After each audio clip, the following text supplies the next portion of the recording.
306. Diálisis en el tratamiento de la insuficiencia renal. En ocasiones se requiere diálisis para tratar las nefropatías agudas o crónicas. El empleo del tratamiento de sustitución continua de la función renal y el tratamiento de sustitución prolongado intermitente de la función renal / diálisis lenta de poca eficiencia es específico para el tratamiento de la insuficiencia renal aguda y se describe en el capítulo 304.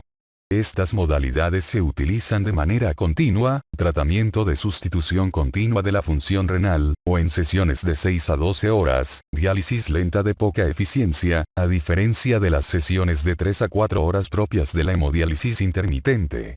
En el capítulo 304 se describen las ventajas y desventajas del tratamiento de sustitución continua de la función renal y el tratamiento de sustitución prolongado intermitente de la función renal / diálisis lenta de poca eficiencia. La diálisis peritoneal se utiliza rara vez en países desarrollados para tratar la insuficiencia renal aguda, dado que conlleva un mayor riesgo de infecciones y, como se indica más adelante, es menor su capacidad de eliminación por unidad de tiempo. El tema principal de este capítulo es el empleo de la diálisis en la nefropatía en etapa terminal y la peritoneal. La mayor disponibilidad de la diálisis ha hecho posible prolongar la vida de miles de pacientes con nefropatía terminal. En Estados Unidos, hoy en día, hay 675.000 pacientes con nefropatía terminal tratada, insuficiencia renal aguda que requiere de diálisis o trasplante, la gran mayoría de los cuales necesita diálisis. Desde el año 2000, la prevalencia de nefropatía terminal tratada ha aumentado 74%, lo que refleja un incremento pequeño en la incidencia y un aumento marginal en la supervivencia de los pacientes que reciben diálisis. La incidencia de nefropatía terminal es de 370 casos por millón de habitantes por año. La frecuencia es desproporcionadamente mayor entre los estadounidenses de raza negra, 875 por millón de habitantes por año, en comparación con estadounidenses blancos, 285 por millón de habitantes por año. En Estados Unidos, la causa principal de nefropatía terminal es la diabetes mellitus, que representa en la actualidad el 45% de los casos de nefropatía terminal de nuevo diagnóstico. Más de 30% de los pacientes tienen nefropatía terminal atribuida a la hipertensión, aunque no es seguro si en estos casos es la causa o la consecuencia de vasculopatía u otras causas desconocidas de insuficiencia renal. Entre los restantes trastornos importantes causales de nefropatía terminal figuran glomerulonefritis, nefropatía poliquística y uropatía obstructiva. Una fracción de la incidencia excesiva de nefropatía terminal entre los afroamericanos puede deberse a la transmisión de alelos de alto riesgo para el gen APOL1. A nivel global, los índices de mortalidad de la nefropatía terminal son más bajos en Europa y Japón, pero son muy altos en los países en desarrollo, donde es poco factible el uso de diálisis. En Estados Unidos, la mortalidad de pacientes con diálisis ha disminuido un poco, pero aún es en extremo elevada, con una tasa de supervivencia a 5 años cercana al 40%. Los enfermos mueren más bien por enfermedades cardiovasculares e infecciones, alrededor de 40 y 10% de las muertes, respectivamente. Los elementos más importantes que permiten anticipar la muerte son senectud, sexo masculino, raza distinta de la negra, diabetes mellitus, desnutrición y alguna cardiopatía primaria. Opciones terapéuticas para pacientes con nefropatía terminal. Algunos criterios aceptados para iniciar la diálisis de mantenimiento son la presencia de síntomas urémicos, hiperpotasemia que no mejora con medidas conservadoras, persistencia de la expansión volumétrica extracelular a pesar del uso de diuréticos, acidosis resistente a las medidas médicas, diátesis hemorrágica y una depuración de creatinina o tasa de filtración glomerular menos de 10 ml por minuto por 1,73 metros cuadrados. Véase el capítulo 305 para las ecuaciones de cálculo. Algunas medidas recomendables son la referencia oportuna a un nefrólogo para la planificación y la creación de un acceso para diálisis, instrucción sobre las opciones de tratamiento en nefropatía terminal y tratamiento de las complicaciones de la nefropatía crónica avanzada, como la hipertensión, anemia, acidosis e hiperparatiroidismo secundario. La información más reciente sugiere que una fracción considerable de los casos de nefropatía terminal es secundaria a episodios de insuficiencia renal aguda, sobre todo entre los individuos con nefropatía crónica subyacente. Además, no hay beneficio alguno de iniciar la diálisis en pacientes asintomáticos con tasa de filtración glomerular de 10 a 14 mililitros por minuto por 1,73 metros cuadrados, en comparación con el inicio de la diálisis para los síntomas de uremia. En la nefropatía terminal, las opciones terapéuticas incluyen hemodiálisis, en un hospital o en el hogar, diálisis peritoneal en la forma de diálisis peritoneal ambulatoria continua o cíclica continua o el trasplante renal, capítulo 307. Aunque existen variaciones geográficas y diferencias significativas en los patrones de las prácticas, el método terapéutico más frecuente para la nefropatía terminal en Estados Unidos sigue siendo la hemodiálisis en los centros de hemodiálisis, más de 90% de los pacientes. A diferencia de la hemodiálisis, la diálisis peritoneal es continua, pero es mucho menos eficiente en términos de eliminación de solutos. No existen estudios clínicos a gran escala que comparen los resultados en individuos asignados en forma aleatoria para someterse a hemodiálisis o diálisis peritoneal, pero en muchos estudios son similares los resultados con ambas formas y la decisión de seleccionar alguna depende casi siempre de preferencias personales y calidad de vida. Hemodiálisis. La hemodiálisis se basa en los principios de difusión de solutos a través de una membrana semipermeable. El desplazamiento de los productos de desecho metabólicos se efectúa de acuerdo con el gradiente de concentración desde la circulación hasta la solución de diálisis. La velocidad del transporte por difusión aumenta en reacción a algunos factores como la magnitud del gradiente de concentración, el área de superficie de la membrana y el coeficiente de transferencia de masa de la membrana. Este último es efecto de la porosidad y el grosor de la membrana, el tamaño de las moléculas de soluto y la situación del flujo en los dos lados de la membrana. Con base en las leyes de difusión, cuanto mayor es la molécula, más lenta es su transferencia a través de la membrana. Una molécula pequeña como la de la urea, 60 daltons, se elimina en gran cantidad, en tanto que otra mayor como la creatinina, 113 daltons, lo hace con menor eficiencia. Además de la eliminación por difusión, el desplazamiento de los productos de desecho desde la circulación hasta la solución de diálisis puede ser consecuencia de ultrafiltración. La eliminación por convección se observa por el arrastre de solvente en el cual los solutos son arrastrados junto con el agua, a través de la membrana semipermeable de diálisis. Dializador. La hemodiálisis posee tres componentes esenciales: el dializador, la composición y suministro de la solución de diálisis y el sistema de distribución de sangre, figura 306.1. El dializador incluye un dispositivo de plástico para la fácil perfusión entre los compartimientos de sangre y el dializado a gran velocidad de flujo. El dializador de fibra hueca es el más utilizado en Estados Unidos. Está elaborado con tubos capilares a través de los cuales circula la sangre y la solución de diálisis lo hace en la cara externa de las de fibras. La mayor parte de los dializadores que se fabrican ahora en Estados Unidos son biocompatibles con membranas sintéticas derivadas de polisulfona o compuestos relacionados, a diferencia de las antiguas membranas bioincompatibles de celulosa que activan la cascada del complemento. La frecuencia de reprocesamiento y reuso de los hemodializadores y las vías sanguíneas varía en todo el mundo. En general, a medida que el costo de los suministros desechables ha disminuido, su empleo ha aumentado. Hoy en día en Estados Unidos, el reprocesamiento de los dializadores es muy raro. El formaldehído, ácido peracético peróxido de hidrógeno, glutaraldehído y la solución de cloro se han utilizado como agentes procesadores. Dializado. La concentración de potasio de la solución de diálisis puede variar de 0 a 4 milimol por litro según sea la concentración sérica de este antes de iniciar la diálisis. El uso de dializado de potasio con 0 o 1 milimol por litro ha perdido popularidad por los datos que sugieren que los pacientes sometidos a tratamientos con un dializado con muy poco potasio tienen mayor riesgo de padecer muerte súbita, quizá por arritmias por un cambio en la concentración de potasio. La concentración habitual de calcio en el dializado es de 1,25 milimol por litro, 2,5 miliequivalentes por litro, aunque en algunos grupos es necesario modificarla, por ejemplo, en los pacientes con hipocalcemia por hiperparatiroidismo secundario o con síndrome del hueso hambriento después de una paratiroidectomía necesita una concentración de calcio mayor en el dializado. La concentración usual de sodio en el dializado es de 136 a 140 milimol por litro. En sujetos que presentan a menudo hipotensión durante la sesión de diálisis se emplea el modelado de sodio para antagonizar los gradientes osmolares propios de la urea.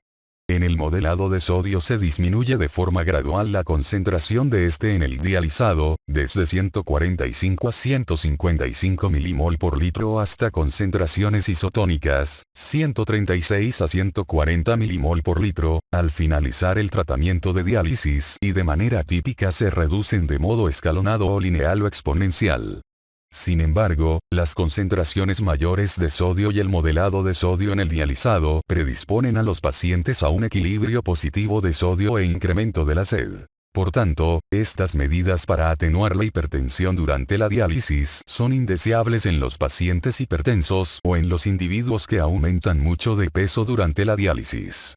Los sujetos están expuestos a casi 120 litros de agua durante cada sesión de diálisis y por ello el agua utilizada para la solución se somete a filtración, ablandamiento, desionización y por último ósmosis inversa para eliminar contaminantes microbiológicos y los iones disueltos. Sistema de suministro de sangre. Este sistema se integra con el circuito extracorporal en la diálisis y los accesos para esta técnica. El aparato consiste en una bomba para sangre, el sistema de distribución de la solución para diálisis y diversos monitores de seguridad. La bomba desplaza sangre desde el sitio de acceso, la hace pasar al dializador y la devuelve al paciente. La velocidad de flujo de sangre varía de 250 a 500 mililitros por minuto y en gran medida depende del tipo y la integridad del acceso vascular. La presión hidrostática negativa en el lado del líquido de diálisis se puede controlar de tal modo que se logre una eliminación deseable de este, o ultrafiltración. Las membranas del aparato de diálisis poseen diferentes coeficientes de ultrafiltración, por ejemplo, mililitros eliminados por minuto por milímetros de mercurio. De esta forma, junto con los cambios hidrostáticos, puede variar la eliminación de líquido. El sistema de distribución de la solución de diálisis diluye el dializado concentrado con agua y al mismo tiempo vigila la temperatura, la conductividad y el flujo de la solución. Acceso de la diálisis. Con frecuencia se conoce como acceso a la fístula, el injerto o el catéter a través del cual se obtiene sangre para hemodiálisis. La fístula creada por la anastomosis de una arteria y una vena, por ejemplo, la fístula de Brecha-Simino, en la cual la vena cefálica se anastomosa de modo terminolateral a la arteria radial, produce arterialización de la vena. Ello facilita el uso ulterior para la colocación de grandes agujas, por lo regular de calibre 15, para tener acceso a la circulación. Las fístulas tienen una duración mayor para el acceso de cualquier diálisis. Para los pacientes en quienes las fístulas no maduran o en los pacientes cuya vasculatura no permite crear una fístula satisfactoria, por ejemplo, circulación arterial deficiente o venas receptoras de calibre insuficiente, se coloca un injerto arteriovenoso, es decir, interposición de material protésico, por lo general politetrafluoroetileno, entre una arteria y una vena, o un catéter tunelizado para hemodiálisis. En años recientes, los nefrólogos, los cirujanos vasculares y quienes se encargan de las normas asistenciales en Estados Unidos se han pronunciado por la creación de fístulas arteriovenosas en más pacientes, la iniciativa de fístula como prioridad. Por desgracia, incluso si se crean, tal vez las fístulas no maduren en grado suficiente para lograr el acceso fiable a la circulación o pueden presentar trombosis al inicio de su función. La complicación más importante de los injertos arteriovenosos es la trombosis en su interior y con ello la ineficacia del dispositivo, en particular por hiperplasia de la íntima en la anastomosis entre el injerto y la vena receptora. Al ser ineficaces los injertos, o las fístulas, se recurre a la angioplastia orientada por catéter, para dilatar la zona estenótica. La vigilancia seriada de presiones venosas en la diálisis y el flujo de acceso, aunque no se realizan de modo sistemático, pueden ser útiles en la identificación temprana de la insuficiencia inminente y la ineficacia del acceso vascular. Además de la mayor frecuencia de ineficacia para el acceso, los injertos y en particular los catéteres se acompañan de más infecciones que las fístulas. Los catéteres intravenosos de grueso calibre se emplean a menudo en individuos con nefropatía aguda o crónica. En el caso de personas sometidas a hemodiálisis de mantenimiento, se utilizan con frecuencia los catéteres en túnel, ya sea dos catéteres separados o uno solo con dos conductos, cuando son ineficaces las fístulas y los injertos arteriovenosos, o es imposible realizarlos por problemas anatómicos. Se crea un túnel debajo de la piel para el paso del catéter y así se reduce el paso de bacterias desde la superficie cutánea, con lo cual hay menos infecciones respecto de los catéteres temporales que no se introducen por un túnel. Muchos catéteres dentro del túnel se colocan en las venas yugulares internas, aunque también se utilizan las venas yugular externa, femoral y subclavia. En términos generales, los nefrólogos, radiólogos intervencionistas y cirujanos vasculares prefieren no usar las venas subclavias para la colocación del catéter, ya que si bien tienen índices de flujo excelentes, a menudo presentan estenosis y en caso de surgir probablemente impiden de manera permanente el acceso, por fístula o injerto, en la misma extremidad. Las cifras de infección son mayores en el caso de los catéteres en la femoral. En individuos con múltiples complicaciones de accesos vasculares y sin otras opciones para que persistan de forma permanente, el último recurso para la hemodiálisis son los catéteres dentro de túneles. Algunas veces se necesita la vía de acceso translumbar o transhepática en la vena cava inferior si hay estenosis o trombosis de la vena cava superior u otras venas centrales que reciben sangre de las extremidades superiores. Objetivos de la diálisis. El procedimiento de hemodiálisis consiste en bombear sangre heparinizada a través del dializador a una velocidad de flujo de 250 a 450 ml por minuto, mientras el dializado fluye a contracorriente a 500 a 800 ml por minuto. La eficiencia del método depende del flujo de la sangre y del dializado por el aparato y también de las características de este último, por ejemplo, su eficiencia para eliminar solutos. La dosis de la diálisis, que suele definirse como una derivación o consecuencia de la eliminación fraccionada de urea durante una sola sesión, se rige por la talla del enfermo, la función residual renal, la ingestión de proteínas con alimentos, el grado de anabolia o catabolia y la presencia de trastornos coexistentes. Desde los estudios de Sargent y Gotch respecto de la cuantificación de la dosis de diálisis, que relaciona la concentración de urea con la morbilidad, en el National Cooperative Dialysis Study, se ha medido la llamada dosis aplicada de diálisis y se considera como un medio de seguridad de calidad y mejoría. Si bien, la eliminación fraccionada de nitrógeno ureico y sus derivados se considera el método estándar con el cual se valora la adecuación de la diálisis. Un gran estudio clínico multicéntrico con asignación al azar, estudio Remo, no logró mostrar diferencia en la mortalidad relacionada con una diferencia significativa en la depuración de urea por sesión.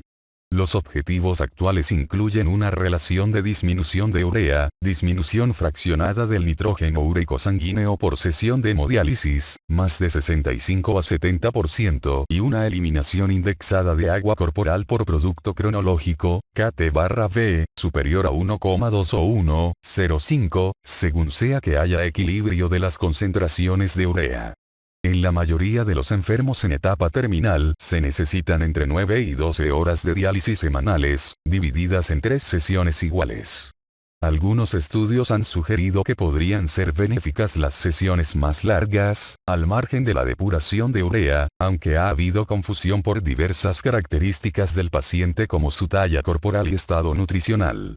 Es importante individualizar la dosis de hemodiálisis. Hay que incluir factores diferentes de la concentración de urea sanguínea como la adecuación de la ultrafiltración o la eliminación de líquidos y el control de la hiperpotasemia, hiperfosfatemia y acidosis metabólica.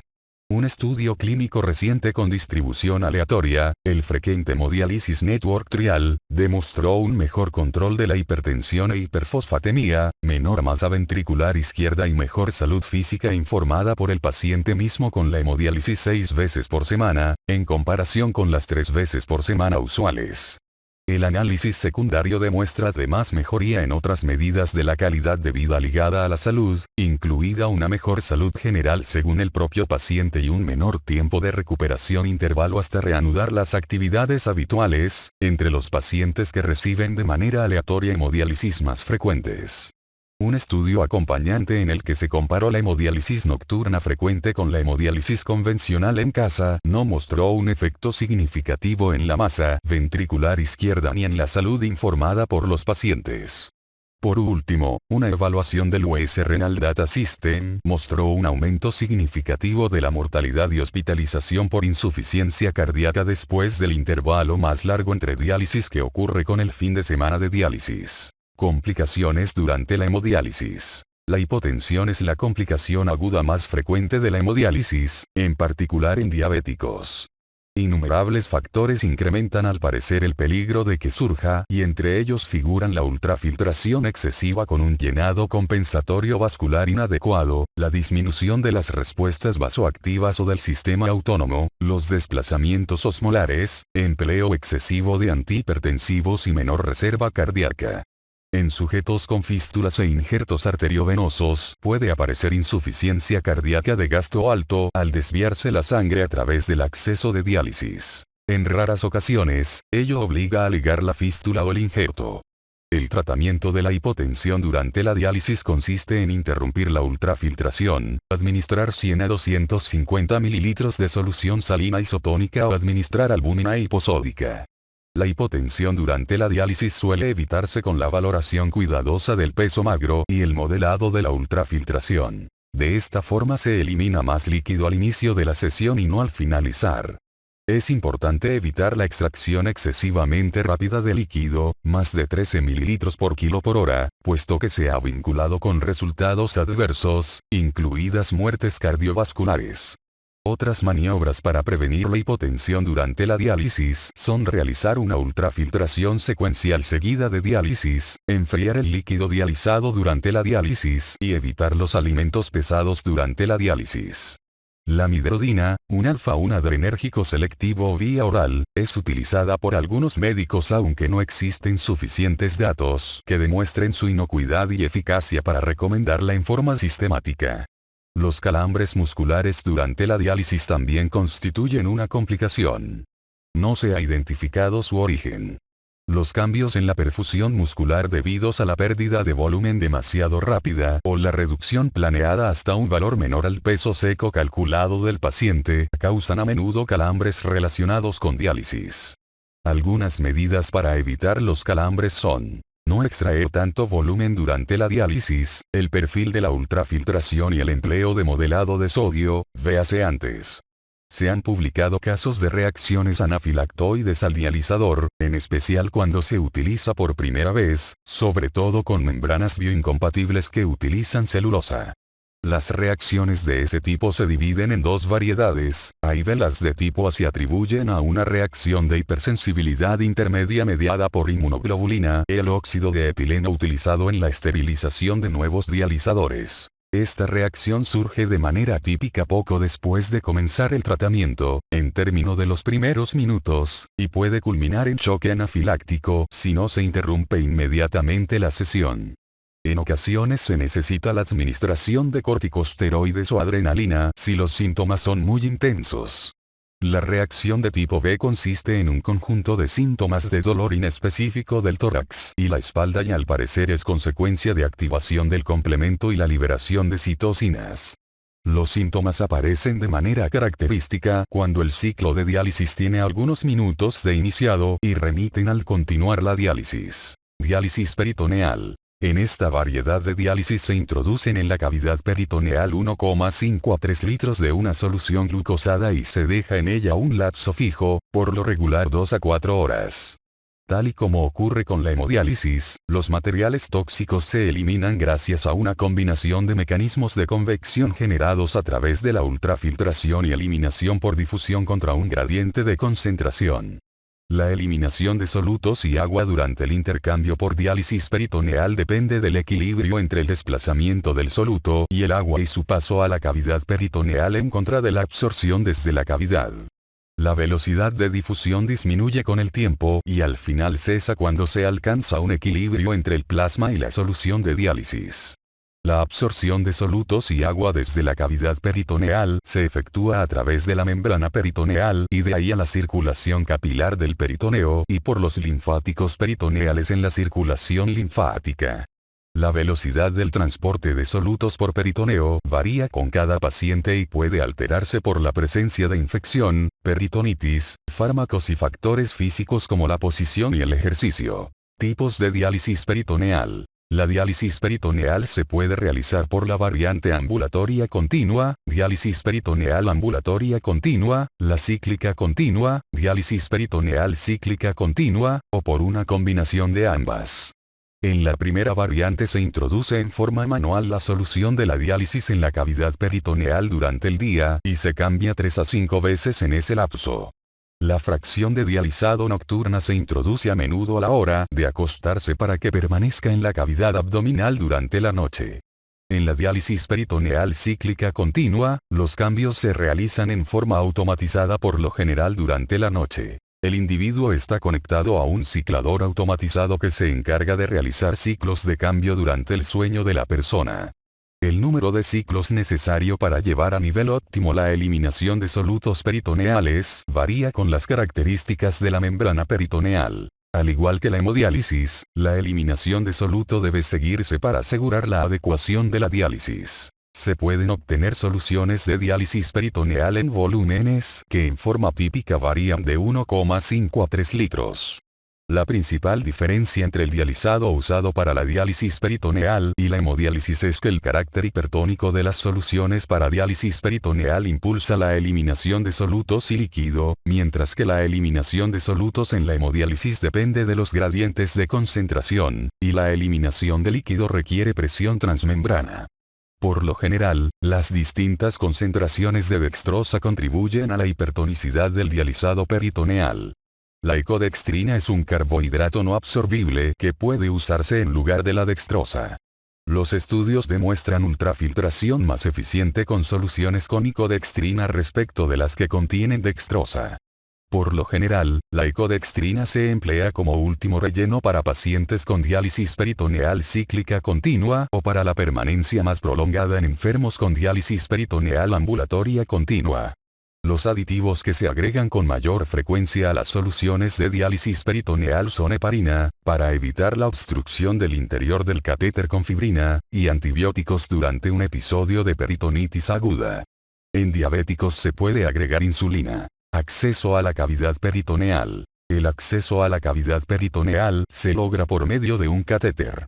Los utilizados para la diálisis de mantenimiento son flexibles, hechos de caucho y silicón, con innumerables orificios laterales en su extremo distal.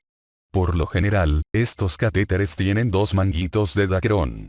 El tejido cicatriza que rodea al manguito fija el catéter y lo sella e impide que penetren bacterias de la superficie cutánea a la cavidad peritoneal. También evita que salga líquido desde esta cavidad al exterior. Los manguitos se colocan en el plano preperitoneal y se hallan a unos 2 centímetros desde la superficie de la piel. La prueba de equilibrio peritoneal es una valoración formal de las características de la membrana peritoneal, que refleja los índices de transferencia de creatinina y glucosa a través de la membrana.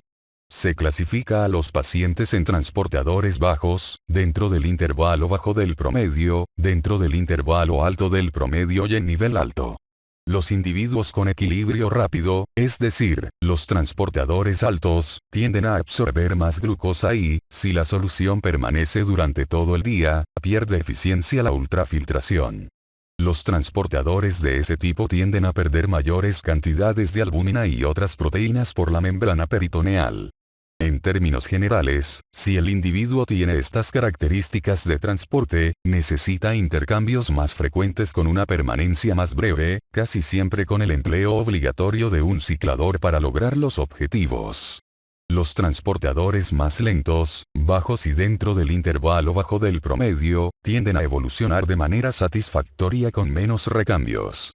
La eficiencia de eliminación de solutos también depende del volumen del dializado introducido. Volúmenes mayores permiten una eliminación mayor de los solutos, en particular en el caso de diálisis peritoneal ambulatoria continua en individuos con características de transporte bajas y en el intervalo bajo del promedio. Tal y como ocurre con la hemodiálisis, se desconoce la dosis óptima de diálisis peritoneal.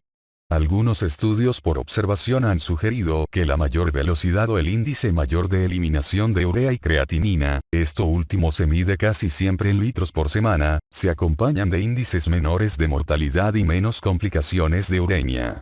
Sin embargo, en un estudio clínico aleatorizado, ADMEX, Adequacy of Peritoneal Dialysis in México, no se demostró una disminución significativa en la mortalidad ni en complicaciones aun con un incremento relativamente grande de la eliminación de urea. En términos generales, los individuos sometidos a diálisis peritoneal evolucionan de modo satisfactorio si todavía tienen suficiente función renal residual. Las cifras de ineficacia técnica aumentan con los años de práctica de la diálisis y han guardado relación con la pérdida de la función residual, en grado mayor respecto de la pérdida de la capacidad de la membrana peritoneal. En algunos pacientes en quienes la diálisis peritoneal cíclica continua no logra suficiente eliminación de solutos, cabe adoptar un método híbrido, en el cual se agregan al régimen de diálisis peritoneal cíclica continua uno o más recambios diarios. La técnica anterior puede mejorar la eliminación de solutos y prolongar la capacidad del enfermo para seguir con la diálisis peritoneal, pero las exigencias que impone este método pueden ser abrumadoras para algunas personas. Complicaciones durante la diálisis peritoneal. Las principales complicaciones de la diálisis peritoneal son peritonitis, infecciones no peritoneales que surgen con la presencia del catéter, incremento ponderal y otras complicaciones metabólicas y uremia residual, en particular en sujetos que ya no tienen función renal residual. En forma típica surge la peritonitis si ha habido alguna alteración en la técnica estéril durante una o más de las sesiones de recambio. La peritonitis se define como un mayor número de leucocitos en el líquido peritoneal, 100 células por microlitro, de las cuales, en promedio, la mitad son polimorfonucleares. Estos umbrales son menores que en la peritonitis bacteriana espontánea gracias a la presencia de dextrosa en las soluciones para la diálisis peritoneal y la proliferación bacteriana rápida en este ambiente sin antibiótico-terapia. Por lo regular, las manifestaciones iniciales incluyen dolor y enturbiamiento de la solución de diálisis, a menudo con fiebre y otros síntomas generales. Los microorganismos causales más comunes son cocos gram positivos como Staphylococcus, lo cual indica que provienen de la piel. Las infecciones por bacilos gram negativos son menos frecuentes. Han surgido micosis e infecciones ocasionales por micobacterias, en particular después de antibiótico-terapia. Muchos casos de peritonitis se tratan con antibióticos orales o intraperitoneales, según sea la identidad del microorganismo. Muchos individuos con este problema no necesitan hospitalización. En el caso de que la peritonitis se deba a bacilos gram negativos hidrófilos, como especies de pseudomonas, o levaduras, casi nunca basta la antibiótico-terapia y se necesita extraer el catéter para erradicar por completo la infección. Las infecciones no peritoneales que surgen con la presencia del catéter, llamadas a menudo del túnel, tienen una intensidad variable. Algunos casos se tratan con antibióticos locales o aplicación de nitrato de plata, pero en otros la gravedad obliga a antibiótico-terapia parenteral y eliminación del catéter. La diálisis peritoneal se acompaña de diversas complicaciones metabólicas. Como ya se ha destacado, la albúmina y otras proteínas se pierden a través de la membrana peritoneal, en forma simultánea con la eliminación de desechos metabólicos. La hipoproteinemia inducida por la diálisis obliga a un ingreso mayor de proteínas con los alimentos, para conservar así el equilibrio nitrogenado. Algunas de las complicaciones frecuentes de la diálisis peritoneal son la hiperglucemia y el incremento ponderal. Cada día se absorben algunos cientos de calorías en la solución glucosada, de acuerdo con la concentración de la solución utilizada. Por esta razón, los individuos sometidos a diálisis peritoneal, y en particular los que tienen diabetes mellitus, presentan con facilidad otras complicaciones propias de la resistencia a la insulina, incluida la hipertrigliceridemia. En el lado positivo, la naturaleza continua de la diálisis peritoneal suele permitir un consumo más variado de alimentos, gracias a la eliminación continua de potasio y fósforo, que son los dos componentes importantes de la alimentación cuya acumulación podría ser riesgosa en la nefropatía terminal. Resultados de largo plazo en la nefropatía terminal. La enfermedad cardiovascular es la principal causa de muerte en pacientes con nefropatía terminal. La mortalidad cardiovascular y las tasas de episodios son más altas en pacientes con diálisis después del trasplante, aunque las tasas son muy altas en ambas poblaciones.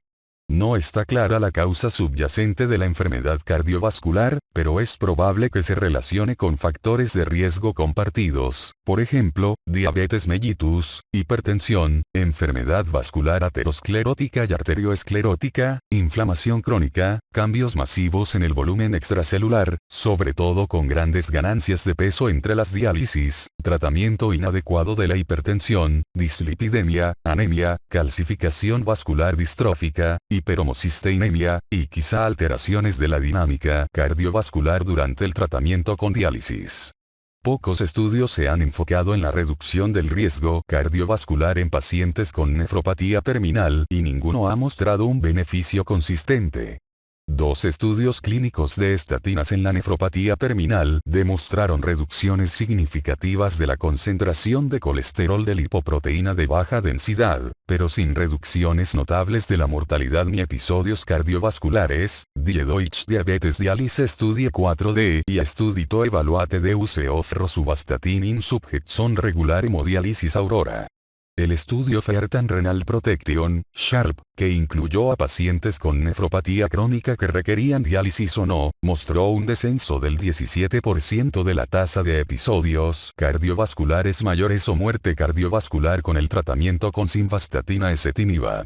La mayoría de los expertos recomienda medidas cardioprotectoras, por ejemplo, fármacos reductores de lípidos, ácido acetil salicílico, inhibidores del sistema renina-angiotensina-aldosterona y antagonistas beta-adrenérgicos, en pacientes con diálisis con base en su perfil de riesgo cardiovascular, que parece ser más de un orden de magnitud mayor con respecto a las personas sin enfermedad renal.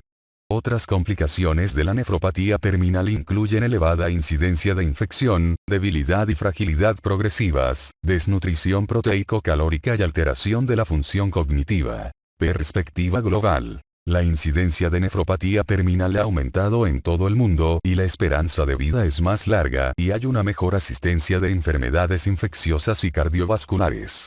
El tratamiento de la fase terminal de la nefropatía varía en grado notable con el país y, dentro de este, con la región, e influyen en él factores económicos importantes y otros diversos.